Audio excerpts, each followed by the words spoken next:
Good morning बच्चों। आज हम आपकी हिंदी की पाठ्य पुस्तक क्षितिज भाग 2 से आपके 2 चैप्टर 2 पार्ट रिवाइज करेंगे।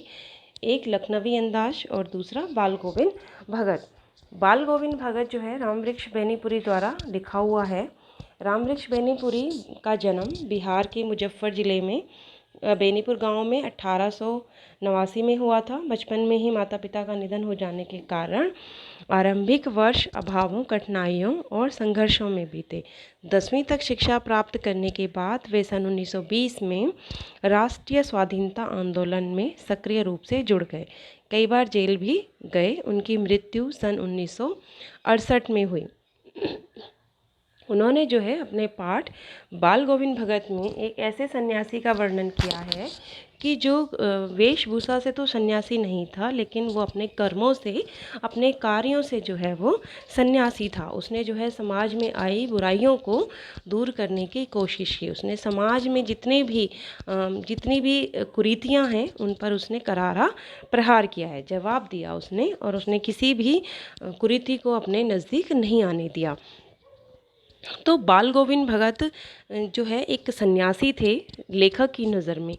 बाल गोविंद भगत नामक रेखा चित्र के माध्यम से रामवृक्ष बेनीपुरी जी ने मनुष्य, लोक संस्कृति एवं सामाजिक चेतना का प्रतीक एक विलक्षण चरित्र का उद्घाटन किया है। लेखक ने बताया कि मनुष्य वेशभूषा या बाह्य अनुष्ठानों से सन्यासी नहीं होता, अपितु मानवीय गुणों के कारण आधार पर ही मनुष्य सन्यासी हो सकता है। मानवीय गुणों के आधार पर ही लेखक बाल गोविंद भगत को एक सन्यासी मानते हैं, और इस रेखा चित्र में उन्होंने वही बताया है कि समाज में फैली हुई बुराइयों से, रीति रिवाजों व रूढ़ियों के कारण करारा प्रहार किया है। तो बाल गोविंद भगत कबीर के पद का बहुत मधुर गायन करते थे। आषाढ़ के दिनों में जब समूचा गांव खेतों में काम कर रहा होता था, तब बाल गोविंद भगत पूरा शरीर कीचड़ में लपेटे खेत में रोपनी करते हुए अपने मधुर गानों को गाते। भादों की अंधियारी में उनकी खंजरी बजती थी। जब सारा संसार सोया होता तब उनका संगीत जागता था। कार्तिक मास में उनकी प्रभातियाँ शुरू हो जाती। वे सुबह सुबह ही स्नान करने को जाते और लौटकर पोखर के ऊंचे भिंडे पर अपनी खंजरी लेकर बैठ जाते और अपना गाना शुरू कर देते थे। गर्मियों में अपने घर के आंगन में आसन जमा बैठते। उनकी संगीत साधना का चरमोत्कर्ष तब देखा गया जिस दिन उनका इकलौता बेटा मरा पड़ा था। बड़े शौक से उन्होंने अपने बेटे की शादी करवाई थी। बहू भी बड़ी सुशील थी। उन्होंने मरे हुए बेटे को आंगन में चटाई पर लेटाकर एक सफ़ेद कपड़े से ढक रखा था तथा उस पर कुछ फूल बिखरा पड़ा था। सामने बाल गोविंद भगत जमीन पर आसन जमाए गीत गाए जा रहे थे और बहू को रोने के बजाय उत्सव मनाने को कह रहे थे, क्योंकि उनके अनुसार आत्मा परमात्मा के पास चली गई है। ये आनंद की बात है। उन्होंने अपने बेटे की चिता को आग भी बहू से दिलवाई। जैसे ही श्राद्ध की अवधि पूरी हुई, बहू के भाई को बुलाकर उसके दूसरा विवाह करने का आदेश दिया। बहू जाना नहीं चाहती थी, साथ रह उनकी सेवा करना चाहती थी, परंतु बाल गोविंद के आगे उनकी एक न चली। उन्होंने दलील भी दी, अगर वो नहीं गई तो वो घर छोड़कर चले जाएंगे। बाल गोविंद भगत की मृत्यु भी उनके अनुरूप ही हुई। वे हर वर्ष गंगा स्नान को जाते। गंगा 30 कोस दूर पड़ती थी, फिर भी वे पैदल ही जाते। घर से खाकर निकलते तथा वापस आकर खाते थे। बाकी दिन उपवास पर, किंतु अब उनका शरीर बूढ़ा हो चुका था। इस बार लौटे तो तबीयत खराब हो चुकी थी, किंतु वे नेम व्रत छोड़ने वाले ना थे। वही पुरानी दिनचर्या शुरू कर दी। लोगों ने मना किया, परंतु वे टस से मस नहीं हुए। एक दिन सुबह में गाना गाया, परंतु भोर में किसी ने गीत नहीं सुना। एक दिन उन्होंने रात को गाना गाकर सोए, परंतु सुबह जो है वो गीत नहीं गा सके, किसी ने नहीं सुना। जाकर देखा तो पता चला कि बाल गोविंद भगत जी नहीं रहे, उनकी मृत्यु हो गई है।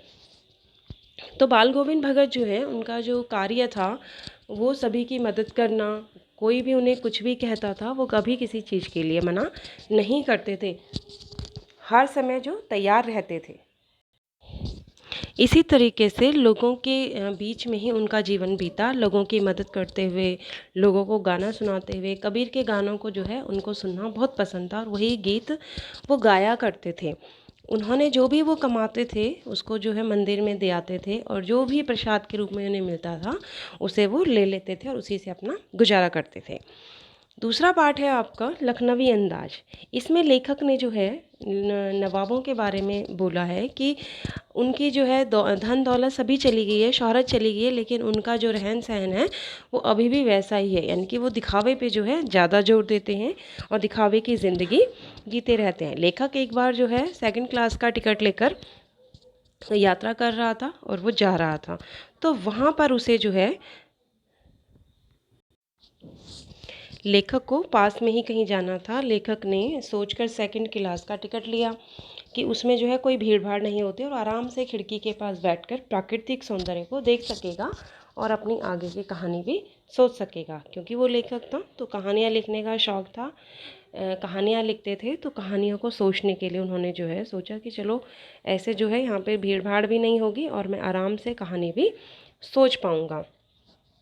पैसेंजर ट्रेन खुलने को थी। लेखक दौड़कर एक डब्बे में चढ़े, परंतु अनुमान के विपरीत उन्हें डिब्बा खाली नहीं मिला। डिब्बे में पहले से ही लखनऊ की नवाबी नस्ल के एक सज्जन पालती मारे बैठे थे। उनके सामने 2 ताजे खीरे तौलिए पर रखे थे। लेखक का अचानक चढ़ जाना उस सज्जन को अच्छा नहीं लगा। उन्होंने लेखक से मिलने में कोई दिलचस्पी नहीं दिखाई। लेखक को लगा शायद नवाब ने सेकंड क्लास का टिकट इसलिए लिया था ताकि वह अकेले यात्रा कर सके, परंतु अब उन्हें यह बिल्कुल अच्छा नहीं लग रहा था कि कोई सफ़ेदपोश उन्हें मंझले दर्जे में सफ़र करता देखे। उन्होंने शायद खीरा भी अकेले सफ़र में वक्त काटने के लिए ही खरीदा होगा, परंतु अब कोई अचानक से उसमें चढ़ गया तो उसे अच्छा नहीं लगा।